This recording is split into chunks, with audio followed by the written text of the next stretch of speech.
Good morning, नमस्कार। मैं ओम प्रकाश मेहरा आज आपको बीए पार्ट थर्ड राजनीति विज्ञान के पेपर अंतर्राष्ट्रीय संबंध के टॉपिक शीर्षक भारत की विदेश नीति का अध्ययन कराएंगे। भारत की विदेश नीति के कुछ टॉपिक हमने पूर्व में अध्ययन कर लिए कि निर्णायक तत्व, भारत की विदेश नीति के उद्देश्य और भारत की विदेश नीति के महत्व, तीन टॉपिकों का हमने पूर्व में अध्ययन कर दिया। आज हमारा जो है भारत की विदेश नीति की प्रमुख विशेषताएं। आज हमारा टॉपिक है भारत की विदेश नीति की प्रमुख विशेषताएं। भारत की विदेश नीति की विशेषताएं क्या है? भारत की विदेश नीति की विशेषताएं क्या है या मूल तत्व या सिद्धांत क्या है? एक ही बात है। भारत की विदेश नीति की विशेषताएं, मूल तत्व या सिद्धांत। भारत की विदेश नीति की विशेषताएं, मूल तत्व या सिद्धांत। सितंबर 1946 में भारत में देश आज़ादी से पूर्व अंतरिम सरकार की स्थापना के साथ ही भारत में विदेश नीति विकसित होने लगी। पंडित नेहरू ने स्पष्ट कहा कि स्वतंत्र भारत की अंतर्राष्ट्रीय क्षेत्र में एक खुद की विदेश नीति होगी, एक स्वतंत्र विदेश नीति होगी, एक स्वतंत्र नीति का अवलंबन करेगा जो किसी भी गुट में सम्मिलित नहीं होगा। भारत विश्व के किसी भी भाग में उपनिवेशवाद तथा प्रजातीय विभेद का विरोध करेगा। विश्व शांति के समर्थक देश है, उनका भारत सहयोग करेगा। पंडित नेहरू अंतर्राष्ट्रीय सहयोग को बढ़ावा देने पर जोर दिया। यदि स्वाधीन भारत की विदेश नीति की समीक्षात्मक बात करें, समीक्षात्मक विश्लेषण करें, पर्यवेक्षणात्मक विश्लेषण करें तो हमें कुछ विशेषताएं सामने प्रकट होती है। उसमें नंबर 1 आता है गुट निरपेक्षता की नीति। पहली जो विशेषता है भारत की विदेश नीति की, गुट निरपेक्षता की नीति। गुट निरपेक्षता की नीति भारत की मुख्य नीति थी। गुट निरपेक्षता की नीति विश्व राजनीति में भारतीय दृष्टिकोण प्रमुख असंलग्नता यानी प्रमुख दृष्टिकोण था या मुख्य जो दृष्टिकोण था वो असंलग्नता था या गुट निरपेक्षता था। क्योंकि जब द्वितीय विश्व युद्ध हुआ था, द्वितीय विश्व युद्ध के बाद की स्थिति में विश्व दो भागों में बट गया था। एक साम्यवाद था, एक पूंजीवाद था। साम्यवाद का नेतृत्व सोवियत संघ कर रहा था, पूंजीवाद का नेतृत्व संयुक्त राज्य अमेरिका कर रहा था। तो भारत की जो नीति थी वो किसी भी गुट से संलग्न होने की नहीं थी, दोनों गुटों से असंलग्न अर्थात गुट निरपेक्षता की नीति थी। इसे भारतीय विदेश नीति का सार तत्व कहा जाता है। गुट निरपेक्षता को भारतीय नीति का सार तत्व कहा जाता है। गुट निरपेक्षता गुटों की उपस्थिति का संकेत देती है। गुट निरपेक्षता विश्व में दो गुट तो बताती है कि उनकी उपस्थिति का संकेत देती है। जब भारत स्वाधीन हुआ तो उन्होंने पाया कि विश्व राजनीति दो विरोधी गुटों में बंट रही है। एक गुट का नेता संयुक्त राज्य अमेरिका और दूसरे गुट का नेता सोवियत रूस संघ था। विश्व के इतिहास में राष्ट्र दो विरोधी खेमों में विभाजित हो गए थे। भीषण शीत युद्ध प्रारंभ हो गया था। शीत युद्ध का क्षेत्र विस्तृत होने लगा। इसके साथ साथ तीसरे महासमर की तैयारी होने लगी। स्वतंत्र भारत के लिए ये विकट समस्या थी कि इस स्थिति में वह क्या करे। इस स्थिति में भारत या तो दोनों में से किसी एक का साथ पकड़ एकता या दोनों से पृथक रह सकता था। भारत ने नीति निर्माता कहने लगे कि विश्व के किसी भी गुट में सम्मिलित नहीं होंगे। गुटबंदी में शामिल होना न तो भारत के हित में है और न विश्व के हित में। अंतर्राष्ट्रीय राजनीति में सभी प्रश्नों पर ये गुट निरपेक्षता की नीति का अवलंबन करेंगे। भारत ने दोनों गुटों से अलग रहने की जो नीति अपनाई उस नीति को गुट निरपेक्ष की नीति के नाम से जानते हैं। इस नीति का आशय यह है कि भारत वर्तमान विश्व राजनीति में दोनों में से किसी भी गुट में शामिल नहीं होगा, किंतु उनसे अलग रहते हुए उनके साथ मैत्री संबंध कायम रखने की चेष्टा करेगा। उनकी बिना शर्त सहायता से उनके विकास में तत्पर रहेगा। भारत की गुटनिरपेक्षता एक विधेयात्मक, सक्रिय और रचनात्मक नीति थी। इसका ध्येय दूसरे गुट का निर्माण करना नहीं, वरन दोनों जो गुट थे, साम्यवाद और पूंजीवाद, दोनों गुटों के बीच संतुलन निर्माण करना है।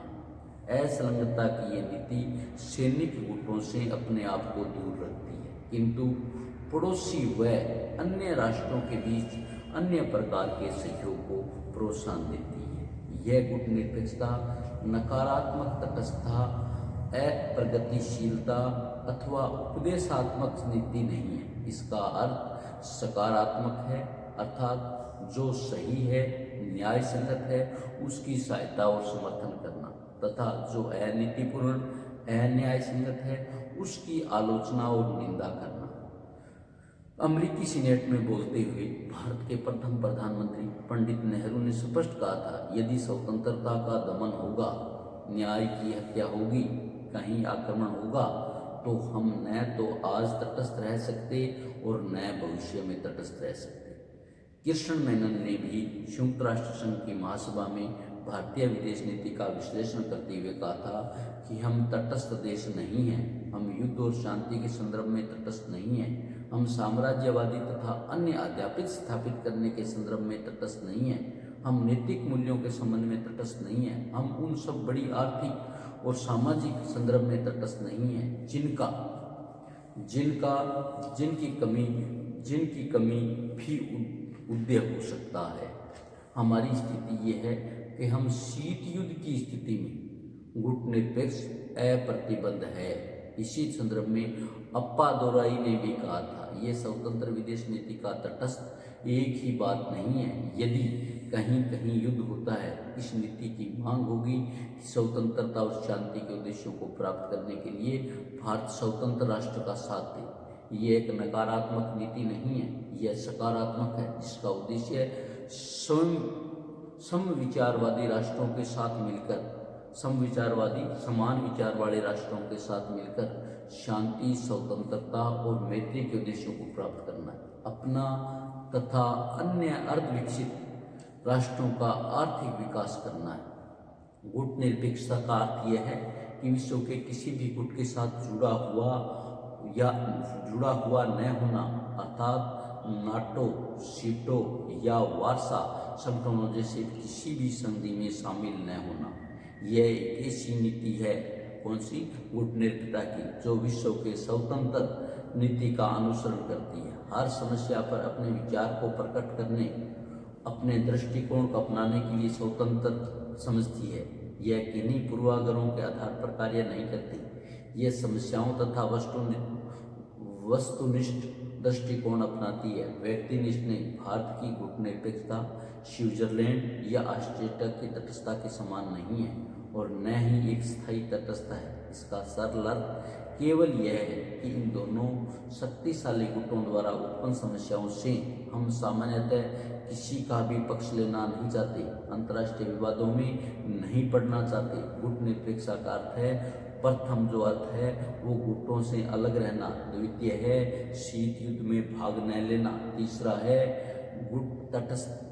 है यह तटस्थता नहीं है, चौथा है प्रत्येक अंतर्राष्ट्रीय समस्या का गुण दोषों के आधार पर निर्णय लेना, पांच है विरोधी गुटों के बीच संतुलन बनाए रखना।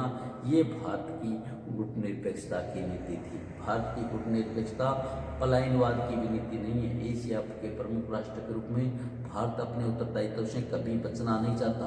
किसी भी विवाद के शांतिपूर्ण समाधान के लिए भारत की मध्यस्थता की सेवाएं सदैव उपलब्ध रहती है। कोरिया, हिंद, चीन, मिस्र, इजराइल के विवाद इसके उदाहरण है। भारतीय गुटनिरपेक्षता का अर्थ पृथकतावाद भी नहीं है। विश्व की सामान्य समस्याओं में तो क्या उसे युद्ध में भी भाग लेना पड़ सकता है, भारत और जैसा भारत के साथ हुआ भी है। भारत निसंगतता में विश्वास नहीं रखता, जिसका उदाहरण है कि भारत न केवल राष्ट्रमंडल और संयुक्त राष्ट्र का सदस्य ही नहीं बल्कि अनेक राष्ट्रों के साथ उनके कूटनीतिक तथा मैत्रीपूर्ण संबंध है। भारत की गुटनिरपेक्षता की नीति क्यों अपनाई? भारत की गुटनिरपेक्ष से 5 अर्थ तो हमने बता दिए कि वो गुटों से पृथक रहना, शीत युद्ध में भाग न लेना, तटस्थता नहीं है, अंतर्राष्ट्रीय गुणदोषों के आधार पर निर्णय लेना, विरोधी गुटों के बीच संतुलन समझ आए। फिर भी भारत ने गुटनिरपेक्षता की नीति क्यों बनाई? इसके कुछ कारण हैं। प्रथम है, किसी भी गुट में शामिल होकर अकारण भारत विश्व की शांति स्थिति, अशांति या विश्व तनाव की स्थिति पैदा नहीं करना चाहता। तो इसलिए पहला कारण है, तनाव की स्थिति के लिए उपयुक्त नहीं था। नंबर 2, भारत अपने विचार प्रकट करने के लिए स्वाधीनता बनाए रखना चाहता था, क्योंकि गुट में शामिल हो जाता है तो गुट की बातें सुननी पड़ती है। यदि उसने किसी गुट विशेष में अपना लिया तो गुट के जो नेता है उनका दृष्टिकोण अपनाना पड़ेगा। तीसरा है, भारत अपने आर्थिक विकास के कार्यक्रमों, अपनी योजनाओं की सिद्धि के लिए विदेशी सहायता पर बहुत निर्भर था, और भारत उस जो विदेश की सहायता के निर्भर था उसमें भारत को दोनों गुट प्रमुख अमेरिका और संयुक्त राष्ट्र में एक साथ सहायता मिलती रही। नंबर 4 था, भारत की भौगोलिक स्थिति भी गुट निरपेक्षता की नीति अपनाने में बाध्य करती है। साम्यवादी देशों की उसकी सीमाएं टकराती है, और पश्चिमी देशों में गुटवादी करना विवेक संबंध नहीं था। पश्चिमी देशों में विशाल आर्थिक सहायता मिलती थी, अतः साम्यवादी गुट में सम्मिलित होना बुद्धिमानी नहीं थी। पंडित नेहरू ने कहा था कि किसी भी गुट के साथ सैनिक संधियों में बन जाने के कारण उसके इशारे पर नाचना पड़ता है, और साथ ही अपनी स्वतंत्रता बिल्कुल नष्ट हो जाती है। जब हम असंलग्नता पर विचार छोड़ते हैं तो हम अपना लंगर छोड़कर बहने लगते हैं। किसी भी देश में बनना आत्मसम्मान खो पड़ना है, यह बहुमूल्य निधि का विनाश है। यदि गुटनिरपेक्षता नीति के ऐतिहासिक परिप्रेक्ष्य में अध्ययन करें, हम आज तक की गुटनिरपेक्षता की भारत की नीति का अध्ययन करें तो यह कहा जा सकता है, इसकी यात्रा में कई पड़ाव आए, कई भागों में इसने यात्राएं की, जो एक गतिशील विदेश नीति सिद्ध होती है। इसके विभिन्न चरण ये है कि नंबर 1 है 1947 से 1950 तक। नंबर 1 है 1947 से 1950 तक। 1947 से 1950 तक भारत की विदेश नीति क्या थी? भारत की गुटनिरपेक्षता की नीति क्या थी? 1947 से 1950 तक की भारत की विदेश नीति क्या थी? गुटनिरपेक्षता की नीति क्या थी? ये प्रारंभिक वर्षों में भारत की गुटनिरपेक्षता की नीति, भारतीय नीति बड़ी अस्पष्ट थी। कुछ लोग इसे तटस्थता का पर्यायवाची मानते थे। स्वामी नेहरू सकारात्मक तटस्थता कहते थे। 1950 से 1950 तक के काल को 1950 से 1950 तक के काल को देश के प्रधानमंत्री पंडित नेहरू स्वयं सकारात्मक तटस्थता कहते थे। इस काल में भारत की जो प्रकृति थी अंतर्राष्ट्रीय मामलों में पश्चिमी गुट की तरफ झुकी हुई थी। पश्चिमी गुट की तरफ भारतीय झुकाव के कई कारण थे। सुरक्षा के मामलों में भारत पश्चिमी गुटों पर निर्भर था। भारतीय सेना का संगठन भी ब्रिटिश पद्धति पर आधारित है, इसलिए हम ब्रिटेन के साथ हर मामले में पूरी तरह सहमत थे। हमारी शिक्षा पद्धति भी पश्चिमी शिक्षा पद्धति पर आधारित थी। भारत के उच्च शिक्षित वर्ग पर हमेशा पाश्चात्य देशों का प्रभाव रहा, और हमेशा वह पाश्चात्य देशों पर जाना चाहता है, आज भी पाश्चात्य देशों में जाना चाहता है। इस काल में भारत के व्यापारिक संबंध भी पश्चिमी राष्ट्रों से थे। भारत का लगभग 97% विदेशी व्यापार पश्चिम से होता था। ब्रिटेन और अमेरिका से तो खास तौर से भारत की आर्थिक और तकनीकी सहायता मिल रही थी। इस समय सोवियत संघ आर्थिक और सैनिक दृष्टि से भारत को सहायता देने की स्थिति में नहीं था। अतः भारत का झुकाव जो 1947 से 1950 का काल था, उसमें पश्चिमी देशों की तरफ अधिक था। इस कारण भारत ने पश्चिमी जर्मनी को मान्यता दे दी, क्योंकि उनका संबंध पश्चिमी गुट से था, जबकि पूर्वी जर्मनी की मान्यता प्रदान नहीं की। कोरिया युद्ध के प्रारंभ में भारत ने पश्चिमी गुट का पक्ष लिया, उत्तरी कोरिया को आक्रामक देश घोषित किया। नंबर दूसरा जो काल था 1950 से 1957 तक का। 1950 से 1957 तक का काल, 1957 तक का समय।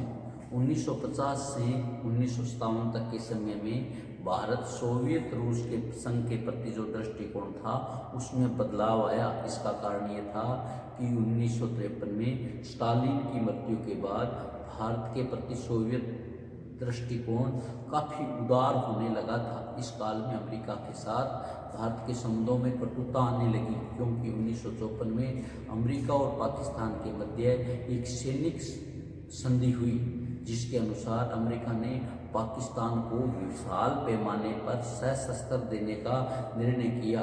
गोवा के प्रश्न पर अमेरिका ने पुर्तगाल का समर्थन किया, जबकि सोवियत संघ ने भारतीय नीति का हमेशा समर्थन किया। इस काल में भारत के प्रधानमंत्री नेहरू ने सोवियत संघ की यात्रा की। सोवियत नेताओं ने भारत की सद्भावना यात्रा की। भारत और सोवियत संघ के बीच व्यापार बढ़ा। भारत और सोवियत संघ के प्रति आर्थिक सहायता मिलने लगी। सोवियत संघ ने भारत को भिलाई इस्पात कारखाने में आर्थिक तकनीकी सहायता भी दी। 1956 में स्वेज संकट उत्पन्न होने पर भारत ने सोवियत संघ की भांति ब्रिटेन और फ्रांस के आक्रमण की निंदा की।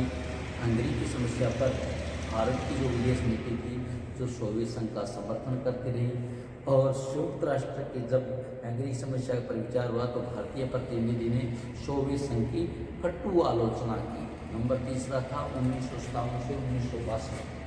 नंबर तीसरी जो कूटनीतिक नीति थी 1957 से 1962 तक, 1957 से 1962 तक। यह ऐसा काल था जब 1957 के बाद भारत की नीति पुनः पश्चिमी गुट की ओर झुकने लगी।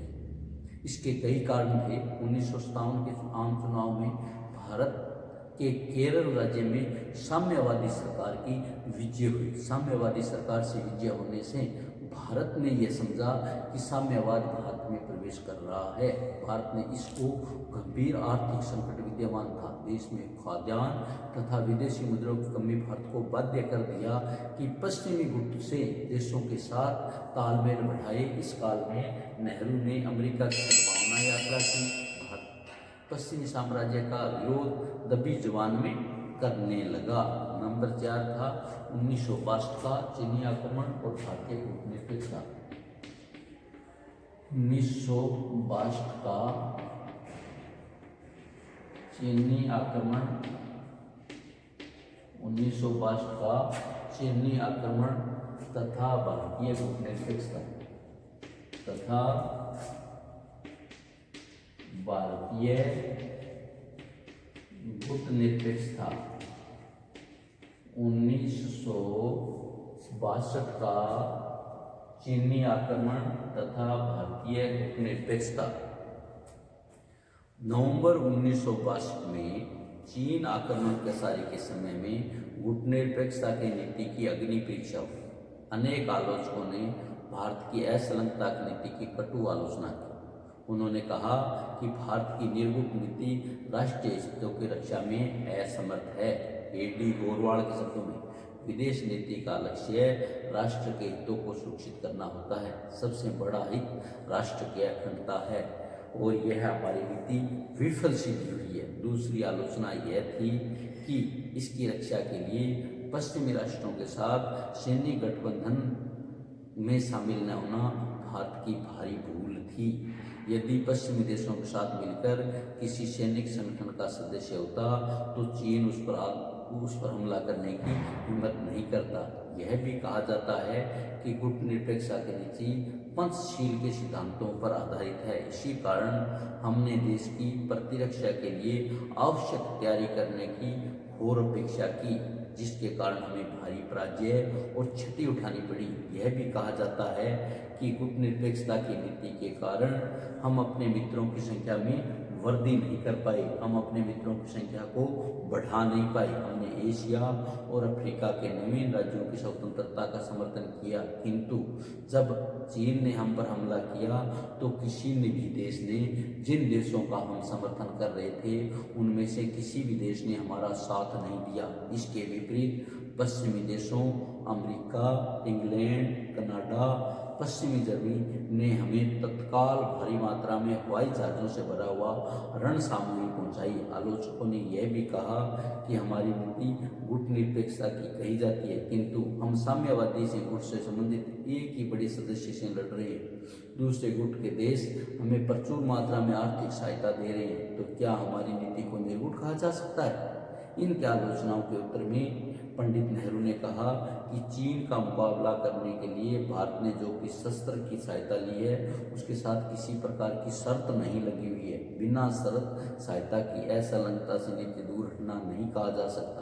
चीनी हमले में 6 नवंबर 1962 को भारत के तत्कालीन अमेरिकी राजदूत गोलब्रेथ ने स्पष्ट कहा था कि सैनिक सहायता देकर हम भारत के पश्चिमी देशों के सैन्य गुट में शामिल नहीं करना चाहते और न ही हम भारत की असंलग्नता को नीति बदलने की कोशिश कर रहे हैं। अमेरिकी राष्ट्रपति कैनेडी ने भी कई बार कहा कि अमेरिका भारत की तटस्थता की नीति का स्वागत करता है। चीनी आक्रमण के समय अमेरिकी वायुसेना ने 90 घंटे के भीतर 1000 टन रण सामग्री को अमेरिका से भारत में पहुंचा दिया। दूसरी ओर सोवियत संघ ने भी अपने मिग विमान देने का, उसका कारखाना बना देने का वचन दिया। किसी एक गुट का सदस्य बन जाने से भारत दोनों महाशक्तियों का लाभ नहीं ले सकता था।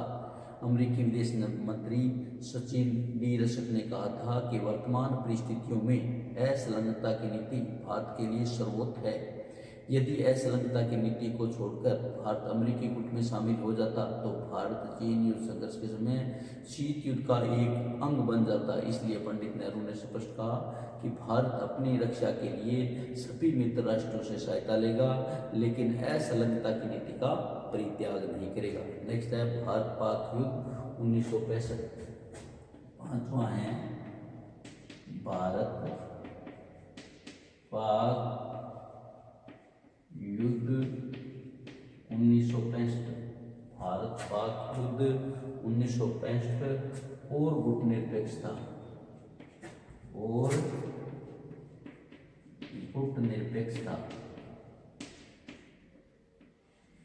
और गुटनिरपेक्षता 1963 में सोवियत संघ द्वारा भारत चीन सीमा विवाद पर भारत का स्पष्ट रूप से खुला समर्थन किया। यह घटना भारत की निर्गुट नीति के लिए एक शानदार सफलता है। 1965 में भारत पाक संघर्ष के समय पाकिस्तान ने बहुत बड़े समर्थक अमेरिका ने भारत और पाकिस्तान दोनों पर आर्थिक प्रतिबंध लगा दिए। यह घोषणा की जब तक दोनों पक्ष युद्ध बंद नहीं कर देते तब तक हम किसी प्रकार की सैनिक सहायता नहीं दी जाएगी। इससे स्पष्ट हो गया कि गुटों में सम्मिलित होने पर भी पाकिस्तान को कोई लाभ नहीं हुआ। 1971 की भारत सोवियत संघ गुटनिरपेक्षता, बांग्लादेश की क्रांति, तत्कालीन सैनिक शासन की दमनकारी नीति के परिणाम स्वरूप भारत दक्षिण एशिया में संकट के समय भारत सोवियत मैत्री संबंधितों की दृष्टि से अत्यधिक महत्वपूर्ण घटना कही जा सकती है। भारत और चीन के बीच भारत जैसे राज्य के हितों में कीमत को विकसित हितार्थ में संदर्भ में मिला। सोवियत संघ की साझेदारी एक वरदान सिद्ध हुई। गुटनिरपेक्षता की पवित्र नीति को दुहाई देने वाला अब यह स्वीकार करने लग गया कि 1971 में भारत पाक संघर्ष में यह संधि भारत को नया विश्वास, आत्मसम्मान और भूभाग में अपने एहसास कराने में सिद्ध हुई है। नेक्स्ट है असली गुटनिरपेक्षता 1977 से 1982। असली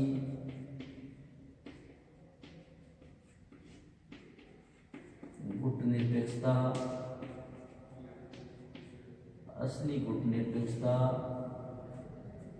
1977 से 1979। असली गुटनिरपेक्षता 1977 से 1979। जनता पार्टी 1977 में भारत में राजनीतिक परिवर्तन हुआ। जनता पार्टी की सरकार बनी। जनता पार्टी की सरकार ने असली गुटनिरपेक्षता की बात कही। पंडित मोरारजी देसाई का कहना था कि इंदिरा गांधी के ज़माने में विदेश नीति एक तरफ झुक गई थी और उसका झुकाव को दूर करना असली गुटनिरपेक्षता है। विदेश मंत्री वाजपेयी ने भी अपने शब्दों में कहा कि भारत न केवल गुटनिरपेक्षता में रहना चाहिए बल्कि वैसा दिखाई भी पड़ना चाहिए। उसके अनुसार असंलग्नता का मतलब है सर्वसंलग्नता, अर्थात सबके साथ जुड़ना, उसके साथ गठबंधन करना। जनता सरकार ने सोवियत संघ तथा अमेरिका के साथ अपने संबंधों में काफी दक्षतापूर्ण ढंग से निभाया। श्रीमती इंदिरा गांधी के आखिरी दिनों में सोवियत संघ के प्रति दिखने वाले झुकाव को ठीक करने का प्रयत्न किया, किंतु उसका मतलब यह नहीं है कि जनता सरकार ने सोवियत संघ के साथ रिश्ते बिगाड़ दिए। अमेरिका के साथ नया अध्याय शुरू किया गया। बाद में आता है 1980 के बाद की स्थिति। 1980 के बाद गुटनिरपेक्षता के बाद गुटनिरपेक्षता 1980 के बाद की गुटनिरपेक्षता क्या है? 1980 के बाद गुटनिरपेक्षता की नीति क्या है? ये हम बाकी टॉपिक कल करेंगे। कल तक सुरक्षित रहे, 2 गज की दूरी का पालन करें, मास्क का उपयोग करें। थैंक यू, धन्यवाद।